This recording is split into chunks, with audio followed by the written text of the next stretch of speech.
Hello friend, Anas chemistry lecture के इस video lecture में आप सभी का स्वागत है। इस वीडियो लेक्चर में हम तात्क्षणिक वेग पढ़ेंगे कि तात्क्षणिक वेग कहते किसे हैं। पिछले लेक्चर में मैंने तुम्हें औसत वेग बताया था, तो तात्क्षणिक वेग किसे कहते हैं।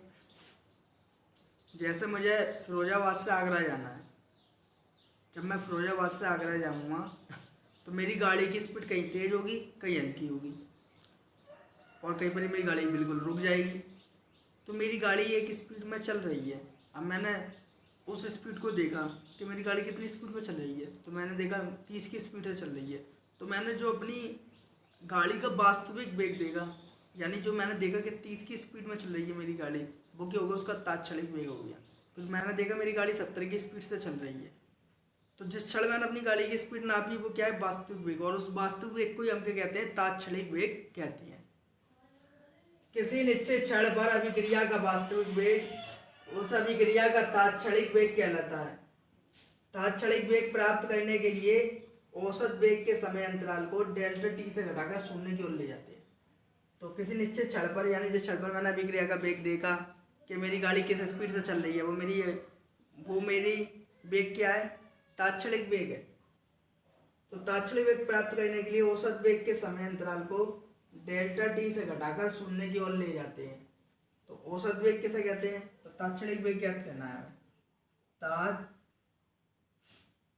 वेग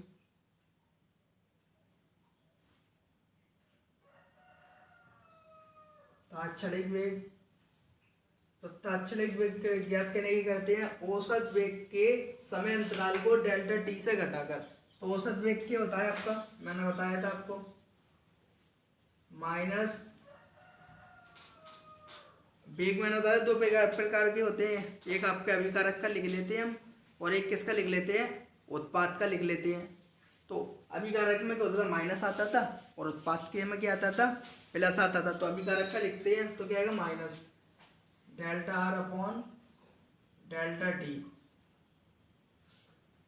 तो औसत वेग ज्ञात करने के लिए, औसत वेग के समय तात्क्षणिक वेग ज्ञात करने के लिए करते हैं हम औसत वेग के समय अंतराल को डेल्टा टी से घटाकर शून्य की ओर ले जाते हैं।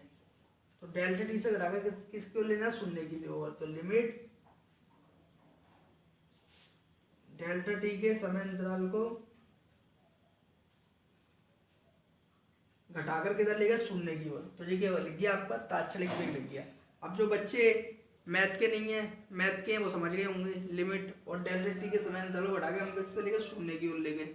लेकिन जो बाएगा उनके समझ में नहीं आएगा, तो उनको समझने की जरूरत भी नहीं है, नहीं आ रही है, बस ये याद रखें। लिमिट को हम कहाँ ले जाते हैं, डेल्टा टी से घटाकर शून्य की ओर ले जाते हैं, और जो आपको औसत वेग था वो लिख देते हैं।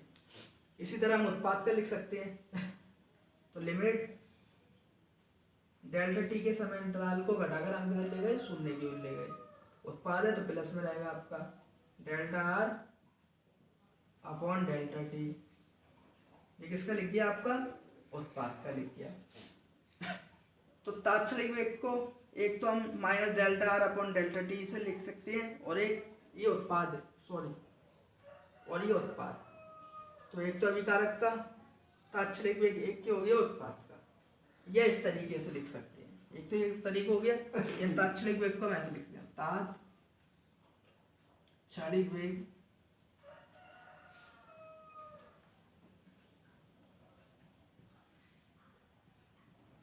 एक हम ऐसे लिख सकते हैं, minus D R upon D T, minus D R upon D T, यानी अपकलन करके लिख सकते हैं। देखिए कर दिया हमने, अपकलन कर दिया अभिकारक का। ये भी क्या होता है, तात्क्षणिक वेग। तो ये तरीका है आपका तात्क्षणिक वेग, दूसरा ही है। अब ऐसे उत्पाद का, अभिकारक का लिखा तो माइनस आया, उत्पाद का लिखेंगे तो क्या आएगा आपका, प्लस। तो D T upon D T, ये हो गया आपका अभिकारक का, और ये किसको हो गया, उत्पाद का। तो एक बार समझ लिए, औसत तात्क्षणिक वेग प्राप्त करने औसत वेग के समय अंतराल को डेल्टा टी से घटाकर शून्य की ओर ले जाते हैं। तो तात्क्षणिक वेग की लिमिट क्या करी हमने, डेल्टा टी से घटाकर शून्य की ओर ले गए।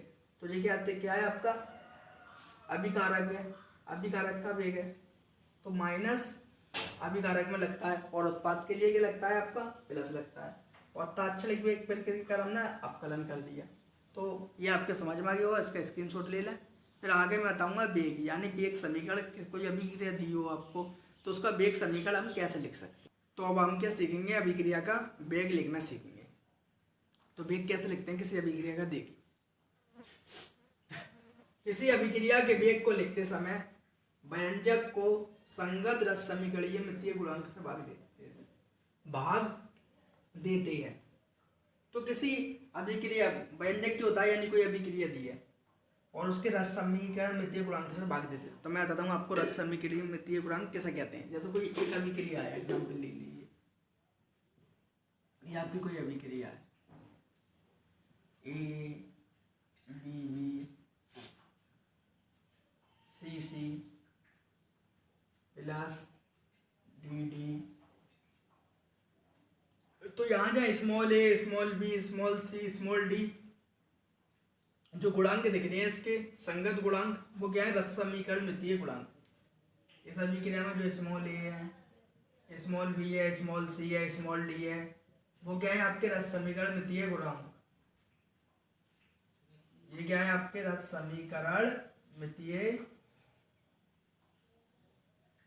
समीकरण मितीय गुणांक।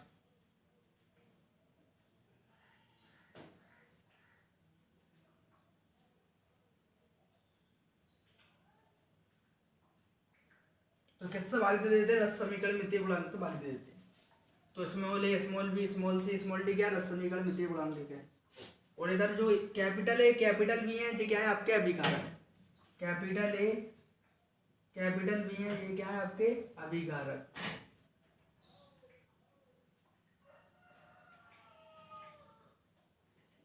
कैपिटल ए, कैपिटल बी क्या है अभिकारक, और ये क्या है उत्पाद। कैपिटल सी और कैपिटल डी क्या है आपके उत्पाद। कैपिटल सी और कैपिटल डी क्या है आपके उत्पाद। कैपिटल सी, कैपिटल डी क्या है उत्पाद। आपको पता है अभिकारक में हमेशा कमी आती है, माइनस का साइन दिखाते हैं, और उत्पाद में क्या होती है वृद्धि, तो प्लस से दिखाते हैं। तो अब किसी अभिक्रिया का हमें वेग लिखना है, ये तो आपको पता चलिए ए बी सी डी क्या है रस समीकरण मितीय गुणांक है, और ए और बी क्या है अभिकारक, और सी और डी क्या है उत्पाद। जैसा आपकी एक अभिक्रिया है ये N2 + 3H2 और 2NH3। तो इस अभिक्रिया का हमें क्या लिखना है, वेग लिखना है। तो वेग लिखना है हमें, तो N2 क्या है आपका अभिकारक, तो N2 डेल्टा, ये आगे लिख दे रहे हैं N2 डेल्टा, ऐसे तो लिखते थे हम वेग अभिक्रिया का। डेल्टा वहाँ पर आर होता था जब कोई अभिक्रिया नहीं थी, यहाँ पर क्या है एन दिया हुआ है, एन क्या है अभिकारक है, आर1 क्या है अभिकारक, इधर वाले के होते हैं अभिकारक और इधर वाला के होता है उत्पाद बटे डेल्टा टी। तो किसी अभिक्रिया का वेग लिखते समय उसके रस समीकरण मितीय गुणांक से भाग दे देते हैं। तो इधर तो कुछ है नहीं है रस समीकरण मितीय गुणांक, तो जिधर कुछ नहीं होता, जैसे N2 है, अगर गुणा 1 का करेंगे तो लौट के N2 तो आएगा, तो क्या छुपा होता है 1, तो 1/1 चाहे दिखाएं चाहे नहीं दिखाएं, चाहे ऐसे लिख दें डेल्टा N2 डेल्टा टी। ये क्या हो गया आपका अभिक्रिया का वेग लिख दिया। अब आपको लिखना है S2 का, लेकिन यहाँ क्या आएगा माइनस, क्योंकि अभिकारक है, अभिकारक में क्या होती है कमी। अब आयरन का लिखना है आपको S2 delta S2 upon delta T. तो उधर देखिए इसके यहाँ पर क्या है, ए और बी क्या है रस समीकरण मितीय गुणांक है, तो यहाँ पर 3 है, क्या है रस समीकरण मितीय गुणांक। तो अभिक्रिया का वेग लिखते समय उसके संगत रस समीकरण मितीय गुणांक से भाग भी देते हैं। तो भाग किसका देंगे 3 का, तो 1/3 का हमने क्या दे दिया भाग, और अभिकारक है तो क्या लग जाएगा आपका माइनस। ऐसे इसका लिखना है आगे वाले का। तो आगे वाला क्या है आपका उत्पाद है, तो NH3 और डेल्टा अपॉन में क्या डेल्टा टी, क्या लिख दिया हमने वेग लिख दिया। अब उत्पाद है तो प्लस में रहेगा, कोई साइन लगानी, लेकिन उसके रस समीकरण मितीय गुणांक से भाग नहीं देते हैं। तो यहाँ पर क्या है आपका 2, तो 2 से क्या करेंगे हम भाग दे देंगे 1/2। एक और एग्जाम्पल कराता हूँ आपको। जैसे आपकी एक अभिक्रिया है 2NO2। और ये आप घटित होकर क्या दे रही है आपको, 2NO दे रही है और दे रही है O2। अब आपको इस अभिक्रिया का वेग लिखना है, आपको इस अभिक्रिया का वेग लिखना है। तो इधर के वाला क्या है अभिकारक और इधर वाले क्या है उत्पाद। तो अभिकारक में का लिखे तो माइनस लगाएंगे और इधर वाले लिखेंगे तो उत्पाद। तो यहाँ क्या है NO2, तो वेग लिख दें पहले, वेग NO2 delta upon delta T, यानी अभिकारक की सांद्रता में समय के साथ परिवर्तन हो गया है। तो 1/2 है, उसके रसमीकरण गुणांक से भाग देते हैं। तो रसमीकरण गुणांक क्या है 2, यहाँ पर ये था तो एक ही क्या है 2 है, ये आपका एक ही क्या है 2, तो 2 का क्या करते हैं हम भाग दे देते हैं। अब अभिकारक है तो क्या लगा देंगे माइनस, ऐसे इसका लिखना है हमें। तो यहाँ रसमीकरण गुणांक कितना है 2, लेकिन उत्पाद है तो इसमें प्लस का साइन लगाएंगे माइनस का लगाएंगे। तो NO delta upon delta T और किससे भाग देंगे 1/2 से। ऐसे O2 का लिखना है, तो O2 के आगे तो कोई गुणांक है नहीं, तो O2 ऐसी कैसी ऐसी delta O2 upon delta T. तो ऐसे हम किसी भी अभिक्रिया का वेग लिख सकते हैं। तो आपके समझ में आ गया होगा किसी भी अभिक्रिया का हम वेग कैसे लिख सकते हैं, कि उसके रस समीकरणीय गुणांक से भाग दे देते हैं और उसका क्या लिख देते हैं, पहले वेग लिखते हैं और फिर उसके रस समीकरणीय गुणांक से भाग दे देते हैं। अगर अभिकारक होता है तो माइनस लगा देते हैं और उत्पाद होता है तो प्लस का साइन लगा दें तो अच्छी बात है, नहीं लगाएं तो कोई बात नहीं है, क्योंकि प्लस का तो प्लस ही रहता है, चाहे दिखाएं चाहे नहीं दिखाएं। अगर आपको वीडियो अच्छी लगी हो तो हमारी वीडियो को लाइक करें और हमारे चैनल को सब्सक्राइब करें। ऐसी वीडियो मैं आपके लिए लाता रहता हूँ। Thank you watching the video.